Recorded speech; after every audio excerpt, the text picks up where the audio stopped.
সম্মানিত ভিউয়ার, সবশেষ খবরাখবর নিয়ে আমি আপনাদের মাঝে হাজির হয়েছি। আমি আমির হোসেন, আপনাদের চিনামক। তো আমি এই মুহূর্তে আছি যে মুরাদনগর থানা আলিরচর গুমতি বেড়িবাঁধের উপরে। তো এই দেখতেছেন বেড়িবাঁধের পাশে ছোট্ট যেই রাস্তাটি ছিল এটার এই অবস্থা। তো পানি আসলে এই সেকেন্ডে সেকেন্ডে পানি এতটাই বৃদ্ধি পাচ্ছে যে আসলে প্রতিটা মানুষ আতঙ্কের মধ্যে পড়ে আছে।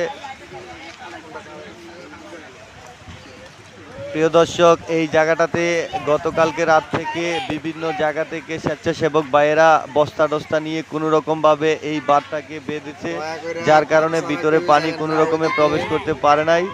তো প্রিয় দর্শক, আমরা এই সকালবেলা খোঁজ নিয়ে জানতে পারলাম এই আলিরচরের এদিক দিয়ে নাকি একটা ইঁদুরের গাথা পাওয়া গেছে।